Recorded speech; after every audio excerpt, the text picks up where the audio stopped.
ಸುಂದರವಾದಂತಹ ಉಂಗುರವನ್ನು ಸನ್ನಿಧಾನಕ್ಕೆ ಸಮರ್ಪಿಸಿದೆ. ತಾಯಿ ಸ್ವೀಕರಿಸಬೇಕು, ಸ್ವೀಕರಿಸಬೇಕು. ಶ್ರೀರಾಮ ಶ್ರೀರಾಮ ಕರಕಂಜದಂಗುಲಿಯೊಳಿತ ಮುದ್ರೆಯನ್ನು ನೋಡುತ್ತನು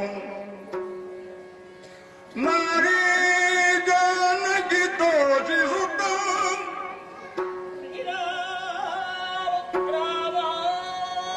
ಕಂಗಳಿಗೆ ತಾನುಟ್ಟುದವು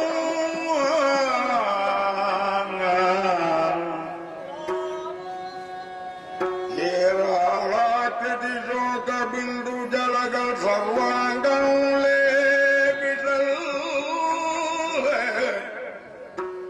ಕಾರುಣ್ಯಾಂಬುದಿ ರಾಮ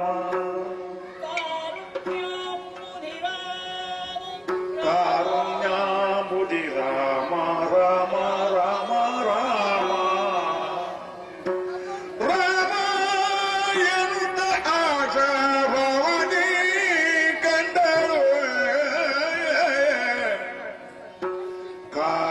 ಕಾರುಣ್ಯಾಂಬುದಿ ರಾಮ ರಾಮ ರಾಮ ಎನ್ನುತ್ತ ಆಶಾಭವನಿ ಕಂಡಳು ಕಂಗಳಿಗೆ ತಾ ಒಪ್ಪುತ್ತನು ರಾಮ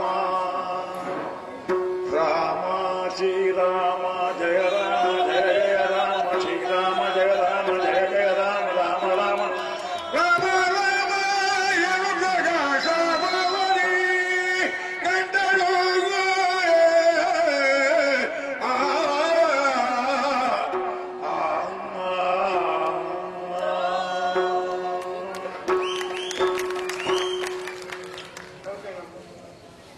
ಶ್ರೀರಾಮ ರಘೋತ್ತಮ ನೋಡಿದೆ ಏನೆಲ್ಲ ನೋಡ್ತಾ ಇದ್ದೇನೆ. ನಿನ್ನ ಕಿರು ಬೆರಳಲ್ಲಿ ಶೋಭಿಸುತ್ತಿದ್ದಂತಹ ಮುದ್ರಿಕೆ ಇದನ್ನು ಈ ಭಕ್ತನ ಮೂಲಕ ನನಗೆ ಕಳುಹಿಸಿಕೊಟ್ಟಿದ್ದೀಯ.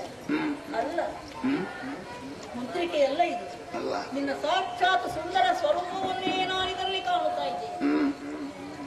ಪಂಚವಟಿ ಪ್ರದೇಶದಲ್ಲಿ ನಾವು ಎಳೆಮನೆಯಲ್ಲಿ ವಾಸಿಸುತ್ತಿದ್ದಾಗ ಕಣ್ಣ ಮುಂದೆ ಕಾಣಿಸಿತು ಕಾಂಚನ ಮೃಗ. ಬೇಕೆಂದು ಬಯಸಿದು, ಬೇಡ ಅಂತ ನೀನು ಸಾರಿ ಹೇಳಿದೆ. ಆದರೂ ನಾನು ಕೇಳದೆ ಮಠ ಹಿಡಿದು ಛಲದಿಂದ ನಿನ್ನನ್ನು ಕಳುಹಿಸಿದೆ. ಅದಕ್ಕೆ ಈ ಶಿಕ್ಷೆ ನನಗಾಗಿದೆ ದೇವ. ಕೋದಂಡಧಾರಿಯಾಗಿ ಆ ಕಾಂಚನ ಮೃಗವನ್ನು ತರುವುದಕ್ಕೆ ನೀನು ಹೋಗುತ್ತಿದ್ದಾಗ ಮರೆಯಾಗುವ ತನಕ ನಿನ್ನ ಸುಂದರವಾದಂತಹ ಬೆನ್ನನ್ನು ನೋಡುತ್ತಾ ಇದ್ದೆ. ಮರಳಿ ನಿನ್ನ ಮುಖದರ್ಶನದ ಭಾಗ್ಯ ನನಗಿಲ್ಲದಾಯಿತು. ಹತಭಾಗ್ಯಳು ನಾನು. ನನ್ನ ಹಠಕ್ಕೆ, ನನ್ನ ಛಲಕ್ಕೆ ನನಗೊದಗಿದಂತಹ ಶಿಕ್ಷೆ. ಶ್ರೀರಾಮಚಂದ್ರ, ಪಂಚವಟಿಯಲ್ಲಿ ನಾವು ವಾಸವಾಗಿದ್ದಾಗ ಪ್ರಾತಃ ಕಾಲದಲ್ಲಿ ಎದ್ದು ಗೋದಾವರಿಯಲ್ಲಿ ಮಿಂದು ಆ ಪುಣ್ಯ ತೀರ್ಥವನ್ನು ತಂದು ನಿನ್ನ ಪುಣ್ಯ ಚರಣಗಳನ್ನು ತೊಳೆಯುತ್ತಿದ್ದೆ. ಅದೇ ತೀರ್ಥ ಅಂತ ಸ್ವೀಕರಿಸುತ್ತಿದ್ದೆ. ನಿನಗೆ 3 ಪ್ರದಕ್ಷಿಣೆ ಮಾಡುತ್ತಿದ್ದೆ. ನಿನ್ನ ಪಾದ ಪೂಜೆಯನ್ನು ಮಾಡಿದಂತಹ ಪುಷ್ಪಗಳೇ ನಿನ್ನ ಮುಡಿಗೆ ಅಲಂಕಾರವಾಗಿತ್ತು.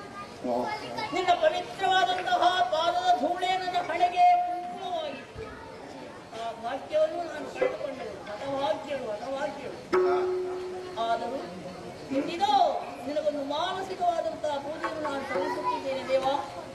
ನನ್ನ ಹೃದಯವೇ ದೇಗುಲ, ದೇಹವೇ ದೇಗುಲ, ಹೃದಯವೇ ಪೀಠ. ಈ ಪೀಠದಲ್ಲಿ ನಿನ್ನ ಸುಂದರವಾದಂತಹ ಮೂರ್ತಿಯ ಪ್ರತಿಷ್ಠಾಪನೆ ಮಾಡಿಕೊಂಡಿದ್ದೇನೆ. ಹಾಗೆ ನಿನ್ನ ಪಾದಗಳಿಗೆ ನನ್ನ ಕಣ್ಣುಗಳೇ ಪುಷ್ಪಗಳು. ಸುರಿಯುವಂತಹ ಕಣ್ಣೀರೇ ನನಗೆ ಅಭಿಷೇಕ, ಸ್ತುತಿಯೇ ಮಂತ್ರ. ಹಾಗೆ ನಿನ್ನ ವಿಯೋಗದ ವಿರಹದಿಂದ ಬಿಡುವ ಬಿಸಿಯಾದ ಉಸಿರೇ ನಿನಗೆ ನೀರಾಜ. ರಾಮ ರಾಮ ಶ್ರೀ ಕಂದರ್ಪಾನನ ಪಂಕಜಕ್ಕೆ ರವಿತಾ ಬಂದಂತೆ ಸಂತೋಷದೇ. ಕಂದರ್ಪಾನನ ಪಂಕಜಕ್ಕೆ ರವಿತಾ ಬಂದಂತೆ ಸಂತೋಷ